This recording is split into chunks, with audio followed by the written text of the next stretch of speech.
ఎన్నికలపై BJP serious focus చేసింది. BJP రాష్ట్ర కార్యాలయంలో లోక్సభ అభ్యర్థులతో సమావేశం నిర్వహించారు. కిషన్ రెడ్డి అధ్యక్షతన బీజేపీ రాష్ట్ర ముఖ్య నేతలతో భేటీ అయ్యారు. పార్లమెంట్ అభ్యర్థులతో కిషన్ రెడ్డి 1-to-1 మీటింగ్ చేపట్టారు. ఈ కార్యక్రమంలో ఇప్పటి వరకు ప్రకటించిన ఎంపీ అభ్యర్థులు పాల్గొన్నారు. పార్లమెంట్ ఎన్నికల్లో అమలు చేయాల్సిన ప్రచార వ్యూహంపై కిషన్ రెడ్డి అభ్యర్థులకు దిశానిర్దేశం చేయనున్నారు. ఎన్నికల హామీలను కాంగ్రెస్ ప్రభుత్వం అమలు చేసేలా ఒత్తిడి తేవాలని బీజేపీ నిర్ణయించింది. కాంగ్రెస్ వైఫల్యాలను ప్రజల్లోకి తీసుకెళ్లాలని ప్లాన్ చేస్తున్న బీజేపీ ఆ మేరకు వ్యూహరచన చేపట్టింది.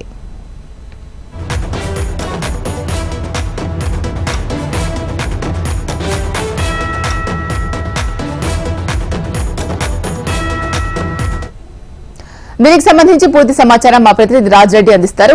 రాజ్రెడ్డి, ఎలాంటి వ్యూహాన్ని రచిస్తోంది పార్టీ? పార్లమెంట్ ఎన్నికలకు ఇంకా 50 రోజుల సమయం మాత్రమే మిగిలింది. ఈ యొక్క నేపథ్యంలో ప్రతి నియోజకవర్గంలో పరిస్థితి ఎలా ఉంది, బీజేపీ గెలిచే అవకాశాలు ఎట్లా ఉన్నాయి, అదేవిధంగా సర్వే రిపోర్ట్ ఏం చెప్తా ఉంది, ఏ రకంగా ముందుకెళ్ళాలి ఇంకా అనేది కూడా ఈ యొక్క 1-to-1 మీటింగ్ లో అభ్యర్థులకు కిషన్ రెడ్డి, అదేవిధంగా తరుణ్ సింగ్, సునీల్ బన్సాల్, అంతేకాకుండా సంస్థాగత ప్రధాన కార్యదర్శి చంద్రశేఖర్ ఇలా అభ్యర్థులతో 1-to-1 సమావేశం అవుతున్నారు. ప్రతి నియోజకవర్గం మీద సమీక్ష చేస్తున్నారు. నియోజకవర్గంలో గతంలో పడ్డ ఓట్ల ఈసారి పడబోయే ఓట్లెంత, అసలు ఏ రకంగా ఓట్లను మెరుగుపరుచుకోవాలి, ఎంత శాతం ఓట్లను మెరుగుపరుచుకుంటే గెలిచే అవకాశాలు ఉంటాయి, ప్రతి నియోజకవర్గాన్ని కూడా సీరియస్ గా తీసుకోవాలనేది కూడా బీజేపీ నాయకత్వం భావిస్తుంది. అందులో భాగంగానే అభ్యర్థులతో పంచబంధ నిర్వహిస్తుంది. ముఖ్యంగా ముఖ్యంగా కేంద్రంలో బీజేపీ అధికారంలోకి వస్తుందనే సంకేతాలు ఉండటంతో తెలంగాణలో కూడా మెజార్టీ స్థానాలు దక్కించుకోవాలని కూడా బీజేపీ యోచన చేస్తుంది. అయితే కొన్ని నియోజకవర్గంలో కొంచెం ఇబ్బందికర పరిస్థితులు ఉన్నాయి. ఎందుకంటే ఇప్పుడు ఆదిలాబాద్ నియోజకవర్గం తీసుకుంటే బీఆర్ఎస్ నుండి బీజేపీలోకి వేరై తర్వాత అతనికి టికెట్ ఇచ్చారు మహేష్ కి. అక్కడ కొంతమంది బీజేపీ సంబంధించినటువంటి క్యాడర్ పనిచేయట్లేదు. మరి వాళ్ళని పనిచేయాలంటే సమన్వయం చేసుకోవాలంటే అభ్యర్థి పైన ఎలాంటి అభ్యర్థి ఏ రకంగా ముందుకెళ్ళాలి, అందరినీ సమన్వయం ఏ రకంగా చేసుకోవాలనేది కూడా దిశానిర్దేశం చేస్తున్నారు. అంతేకాకుండా నల్గొండ పార్లమెంట్ నియోజకవర్గం ఉంది. స్థానంపూడి సైకిరెడ్డిని ఉన్నటువంటి బీజేపీ నేతలంతా కూడా వ్యతిరేకిస్తున్నారు. అయితే ఆ స్థానంపూడి సైకిరెడ్డి వ్యతిరేకిస్తున్నటువంటి నేపథ్యంలో అక్కడ నేతలందరూ ఏకతాటి ఎట్లా తీసుకురావాలి, ఏ విధంగా ముందుకెళ్ళాలి అనే అంశం పైన కూడా చర్చ జరుగుతుందని తెలిసింది. అంతేకాకుండా జైరాబాద్ నియోజకవర్గం బీజేపీ కూడా సిట్టింగ్ ఎంపీ బీఆర్ఎస్ సంబంధించిన వ్యక్తిని బీజేపీలోకి తీసుకున్నారు, టికెట్ ఇచ్చారు.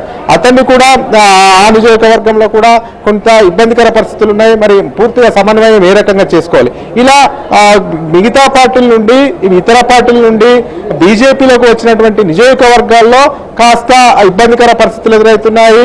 ఆ క్యాడర్ పాత క్యాడరు కొంతమంది అభ్యర్థులకు సహకరించడం లేదనే వార్తలు కూడా ఉన్నటువంటి నేపథ్యంలో అక్కడ సమన్వయం ఏ రకంగా చేయాలి, ఏ రకంగా ముందుకెళ్లాలి అంశాలపైన కూడా అభ్యర్థుల అభిప్రాయాలను కూడా తీసుకుంటున్నారు. అభ్యర్థులకు దిశానిర్దేశం చేస్తున్నారు. అంటే ప్రతి నియోజకవర్గంలో ఏ రకంగా ముందుకెళ్లాలి, అటు బీఆర్ఎస్ ను కానీ అటు కాంగ్రెస్ ను కానీ మట్టి కరిపించి బీజేపీ నియోజకవర్గాల్లో గెలవాలంటే ఎలాంటి ప్రణాళిక రూపొందించాలి, ముఖ్యంగా ప్రచారానికి సంబంధించి ప్రజల్లోకి ఏ ప్రచార అస్త్రాలు తీసుకెళ్లాలనే అంశంపైన కూడా లోతుగా ప్రతి నియోజకవర్గం పైన కూడా ఆరా తీస్తున్నట్టు డిస్కషన్ చేస్తున్నట్టు తెలుస్తుంది. అదేవిధంగా బీఆర్ఎస్ కు ఓటు వేసినా కానీ కేంద్రంలో బీఆర్ఎస్ పాత్ర శూన్యం కాబట్టి అక్కడ ఏమీ చేయలేరు. కాబట్టి బీఆర్ఎస్ కు ఓటు వేసినా కానీ దండుగా అనేది కూడా పెద్ద ఎత్తున ప్రజల్లోకి తీసుకెళ్లాలనేది కూడా అభ్యర్థులకు దిశానిర్దేశం చేస్తున్నట్టు తెలుస్తుంది.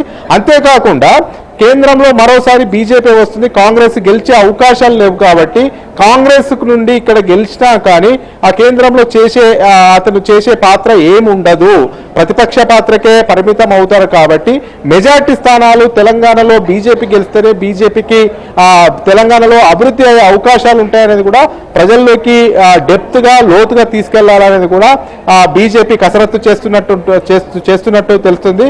అంతేకాకుండా కాంగ్రెస్ ఎన్నికల ముందు, అసెంబ్లీ ఎన్నికల ముందు ఇచ్చినటువంటి 6 గ్యారంటీల్లో కొన్ని పథకాలను మాత్రమే అమలు చేశారు, మరికొన్ని పథకాలను అమలు చేయలేదు. 100 రోజుల్లోనే అన్ని పథకాలు అమలు చేస్తామని అధికారంలోకి వచ్చినటువంటి కాంగ్రెస్ రైతులకు 2 లక్షల రుణమాఫీ ఇవ్వడం కానీ, రైతు బంధు పూర్తిగా 5 ఎకరాలు ఉన్న వాళ్ళకు కూడా ఇంతవరకు పర్లేదు. ఈ విషయాన్ని జనాల్లోకి తీసుకోవాలి. నిరుద్యోగులకు 4,000 ఇస్తామన్నారు, అది కూడా ఇంతవరకు ఊసలేదు. అంతేకాకుండా ప్రతి పంటకు, పండించిన పంటకు 500 రూపాయల బోనస్ ఇస్తామని చెప్పారు, కానీ అవి కూడా ఎక్కడ కూడా అమలవుతున్నటువంటి పరిస్థితి లేదు. ప్రతి మహిళలకు కూడా 2,500 రూపాయలు ఇస్తామన్నారు మంత్కి, ప్రతి నెలకు, కానీ ఎక్కడ కూడా ఇవన్నీ పథకాల ఊసు లేదు, అమలు లేదు. ఇవన్నిటిని కూడా ప్రజల్లోకి తీసుకెళ్లాలి. ఎన్నికల ముందు ఆ వాగ్దానాలు చేసి అధికారంలోకి వచ్చిన తర్వాత కాంగ్రెస్ విస్మరించింది. మళ్ళీ కూడా పార్లమెంట్ ఎన్నికల్లో మాయ మాటలు చెప్పే ప్రయత్నం చేస్తుంది. కాంగ్రెస్ మాటలను నమ్మకండి అనేది కూడా పెద్ద ఎత్తున ప్రజల్లోకి తీసుకెళ్లే అవకాశాలు కనబడుతున్నాయి. అంతేకాకుండా ఇప్పుడు బీఆర్ఎస్, బీజేపీ ఒకటే అని పెద్ద ఎత్తున అసెంబ్లీ ఎన్నికల్లో ప్రచారం చేసింది కాంగ్రెస్.